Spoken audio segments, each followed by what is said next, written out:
The following program contains explicit high-intensity azure saturation, which Homer would have confusingly called wine dark. Viewer discretion is advised. Your native language is hacking your eyesight right now, not metaphorically, literally. The words you speak are changing which colors pop out and which ones blur together. And we know this because entire civilizations carved up the color spectrum in ways that seem impossible to us today. Homer called the Mediterranean Sea wine dark. Not blue, wine dark. He used this phrase 17 times. He never used a clear word for blue. It's as if the color category simply didn't exist. And before you dismiss this as a Greek quirk, consider this. Ancient Chinese had qing, a word that meant blue and green and sometimes black.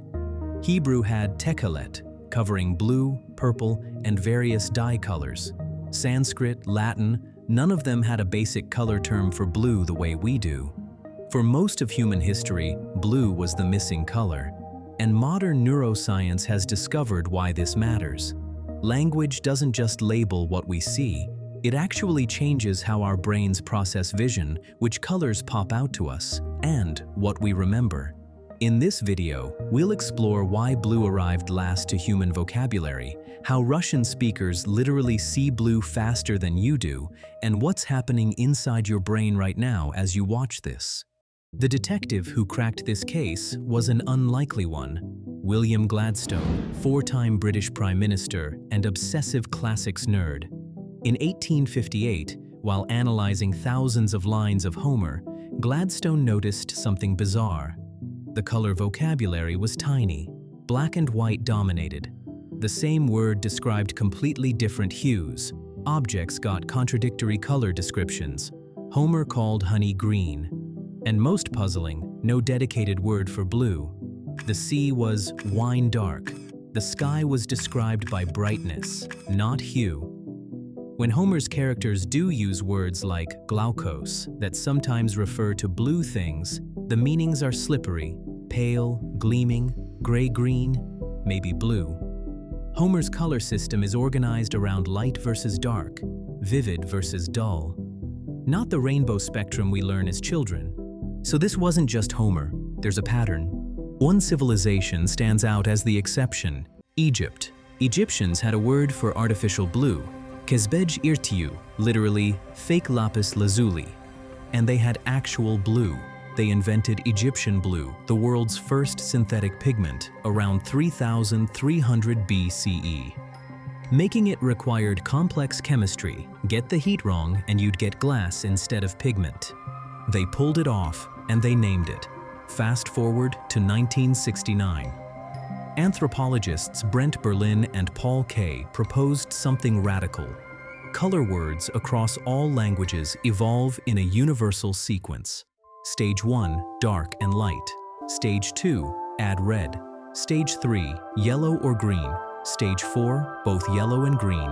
Stage 5, and this is key, blue. Then brown, then purple, pink, orange, gray. Blue never appears before red, yellow, and green.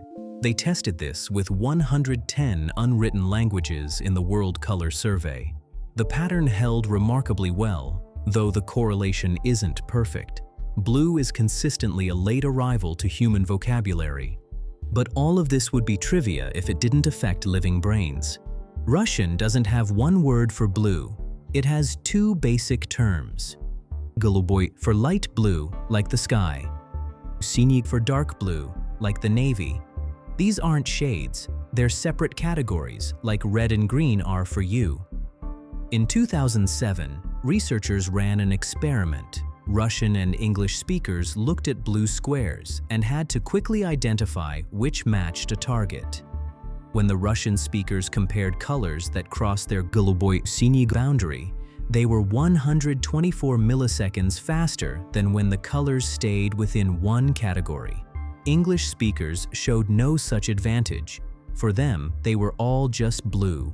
But when researchers made the Russian speakers rehearse random numbers while doing the task, occupying their language system, the advantage vanished. Language wasn't just labeling, it was actively changing how fast they could see the difference. To understand why blue arrived late, you need to understand something fundamental. Blue is genuinely weird in nature. Look around you right now. How many truly blue things do you see that aren't manufactured? Probably very few. Less than 10% of flowering plant species produce blue flowers. And here's the kicker. Most things that look blue aren't actually blue. That morpho butterfly shimmering electric blue in the rainforest? No blue pigment. Its wing scales have microscopic structures that scatter only blue wavelengths. It's an optical illusion built into biology. Same with blue jays, peacocks, most bluebirds. They're using structural coloration, not pigment chemistry. Stable chemical blue pigments are rare, complex, and energetically expensive for organisms to produce. The result? For most of human evolution, our ancestors simply didn't encounter much blue in their daily environment. And making blue was brutally hard. Early humans had red ochre everywhere, iron oxide, easy to find, easy to use, carbon for black, yellow clay. They were painting with these 40,000 years ago, but blue, that required either rare minerals or complex chemistry. Lapis lazuli, that gorgeous deep blue stone, came from basically one place, the mountains of northeastern Afghanistan. Medieval European painters called the pigment made from it ultramarine, from beyond the sea, because it traveled farther than most spices. It could cost more than its weight in gold, literally. Artists reserved it for the most sacred subjects, the Virgin Mary's robes, Christ's garments. Plant-based blue, indigo, required sophisticated knowledge. You had to ferment leaves through a precise chemical process that took generations to develop and spread. This wasn't something you stumbled upon. The pattern is striking. Across cultures, languages tend to develop a basic term for blue only after that society gains reliable access to blue materials. Egyptians had both the synthetic pigment and the word. Greeks got clearer blue terminology as trade brought dyes and pigments. The link is real. Blue materials make blue culturally noticeable, and noticeable things get named. Meet the Himba people of northern Namibia. Their language traditionally has about 5 basic color terms, and they carve up the spectrum completely differently than English. What we call blue and green, often one category in Himba, but they distinguish multiple types of green that English speakers lump together. Researchers showed them a circle of colored squares, 11 similar greens and one slightly different. Himba participants spotted the different green almost instantly. Then they showed a circle with one blue square among greens. The Himba participants were noticeably slower. English speakers showed the opposite pattern, quick on blue versus green, slower on subtle green distinctions. Same eyes, same visual hardware, different languages, different performance. This isn't about being unable to see colors. It's about which differences your brain automatically treats as important. So where does this show up inside the brain? In 2009, neuroscientists put people in fMRI scanners and showed them colored stimuli while measuring brain activity. When participants tried to tell apart colors that crossed a linguistic boundary in their language, like blue versus green, 2 things happened. First, language regions in the left hemisphere activated more strongly. No surprise there. But second, and this is crucial, the early visual areas, V2 and V3, where your brain first processes what your eyes see, also lit up more strongly when people looked at 2 colors from different categories. Even when the physical color distance was identical, crossing a language boundary made the difference look bigger to the brain, and this happened fast, 100 to 200 milliseconds after seeing the color. That's early enough to shape what you actually perceive, not just how you decide or label afterward. Here's where it gets really wild. Even babies who haven't learned words yet naturally group colors into rough categories. But research suggests that before language, this happens mostly in the right side of the brain. As children learn color words, something shifts.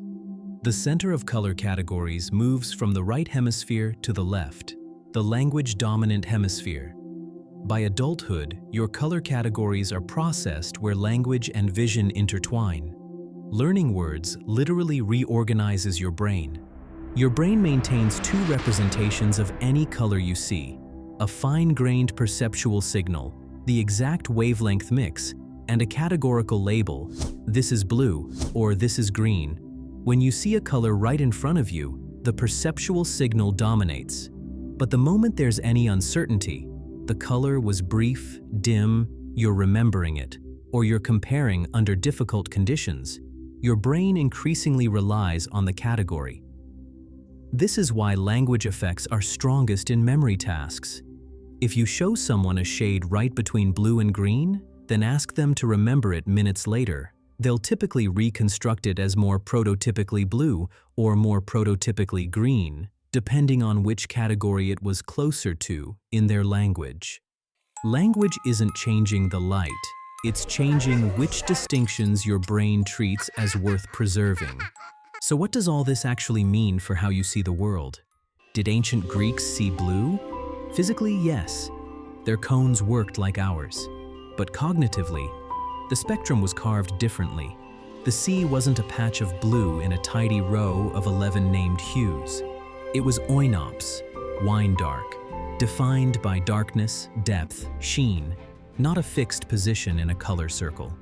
Language hacks your eyesight by changing which color differences your brain amplifies and which it ignores. The physics of light stays the same, but the algorithms your brain runs on that input, those are tuned by the categories you learned when you learned to speak. And as digital technology lets us display millions of colors, we might be witnessing color vocabulary evolving in real time. Designers already use hyper-specific color names: coral, teal, chartreuse. Those distinctions might be rewiring a new generation's brains right now. The world you see isn't just photons hitting photoreceptors. It's shaped, filtered, and organized by the words you speak. Every language is a different lens on reality, emphasizing some distinctions, downplaying others. You're not just speaking a language. In a very real sense, you're wearing it, like a pair of glasses you can never take off. But here's the beautiful part. Knowing this makes you more aware, more flexible, more capable of seeing through someone else's eyes, even when you're both looking at the exact same color. What do you think? Can you imagine seeing the world without the word blue? Let me know in the comments, and if this made you rethink how language shapes reality, subscribe for more deep dives into the science of perception. See you in the next video.